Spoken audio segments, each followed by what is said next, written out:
Quick, think of a good movie about the abominable snowman. Hard, isn't it? Well, there is one, and it's the subject of today's Trailers from Hell. I'm Joe Dante, and the trailer is The Abominable Snowman of the Himalayas, made by Hammer Films in 1957, and it's probably the only good picture ever made about this subject. It's written by Nigel Kneale, and it's a terrific picture. Here's the trailer.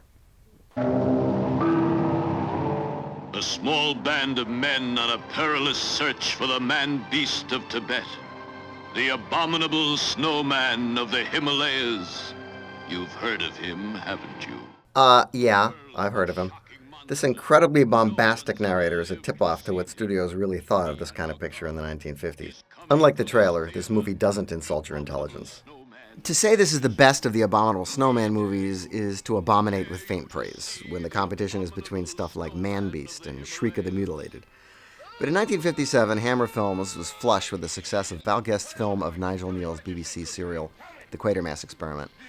They decided to film Kneale's 1955 teleplay The Creature, which featured Peter Cushing and Stanley Baker as a dedicated scientist and a cynical entrepreneur who climbed the Alps to capture the fabled Yeti for wholly different reasons.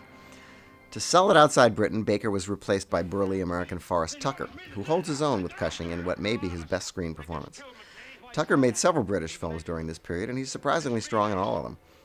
Location shooting in the Pyrenees enhances Bernard Robinson's convincingly snowbound stage sets. You'd never know it from this kind of crass U.S. trailer, but this is a sober, intelligent, and even haunting movie. Nigel Kneale was never very fond of Val Guest's screen interpretations of his TV plays, but I knew and admired Nigel Kneale, and I told him he was wrong. He was lucky to have a filmmaker as solid as Val Guest to enshrine his thoughtful scripts for generations to come, I thought. Although it didn't make much of a ripple when Fox released it in America on double bills, it's cleverly put together and has come to be regarded as one of the best Hammer films. Warning! Only those with stout nerves and strong hearts should risk seeing the abominable snowman of the Himalayas.